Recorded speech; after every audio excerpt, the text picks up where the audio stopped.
What is going on there, ladies and gentlemen? I decided I wanted to do something a little bit different, a little bit more out of the box for what I typically do, and that is kind of let you know what is the best options out there for new legendary weapons available in the Dark Below DLC, and I decided what best way to do that than to actually show you them and tell you which ones you may want to invest in, which ones you may not, especially seeing as how the new Iron Banner is supposed to be out with a clean slate in just a couple days. So, first things first, we're going to go over to the Vanguard Quartermaster. Now, the time on target has to be one of my favorite legendary weapons so far. This thing is incredible. Beautiful scope, incredible abilities. Other than that, the only other one I think that is really worth your time for PvP would be the Badger CCL, and it's got some pretty nice abilities on it too. The rest of them, for the most part, generally are worth skipping on, even for PvE, because honestly, I think most of the most important PvE weapons right now are generally the ones that you have acquired from the raid anyways. Now, the do-gooder looks okay over here on the Crucible side. Now, the For the People kind of seems like a mini Shuros regime, if you will.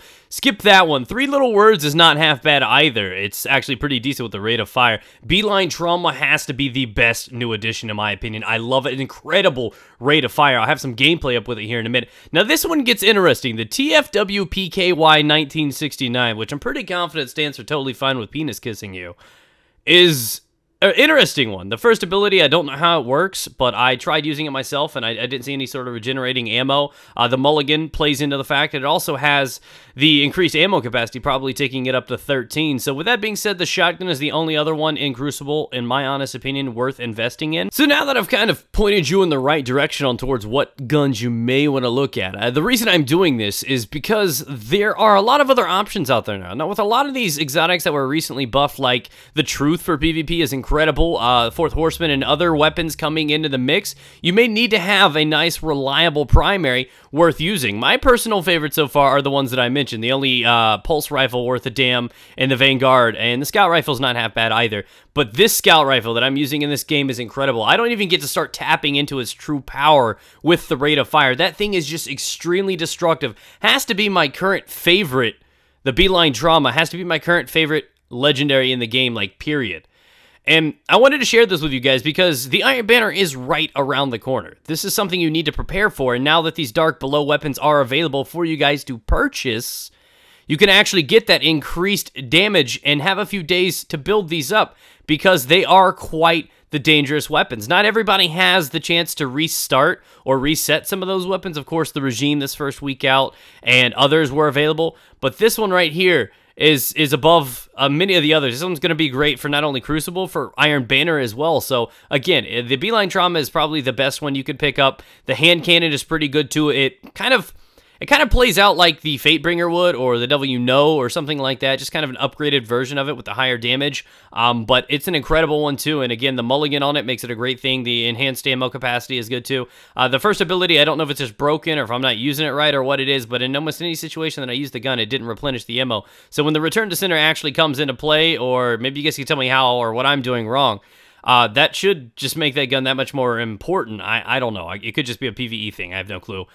Be weird because it's sold by the Crucible vendor, though. So how do you acquire these weapons now? What's different? Now, these weapons can be purchased from the vendor just like they were before for roughly, what, 150 or so marks?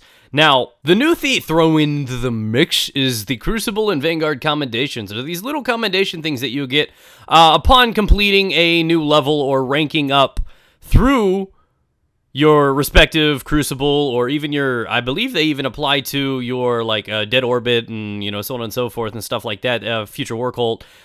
Those apply, and each one of those are able to be stored and carried on per character in case you want to use marks on a different character, even though you didn't maybe play Crucible a lot on that one, and you just want to use that properly. Those are great. So you're going to need one of those, and you're going to need of course, the marks to purchase those as well, because that's the form of currency. So overall, again, some of these weapons are incredible. Most of them are just worth passing on for PvE, because again, the raid weapons generally dominate the PvE category. Things like the Vision to Confluence, the Epilogue, Fatebringer. I mean, you don't really need anything else for that. No point in wasting your marks on it. But these Crucible weapons, though.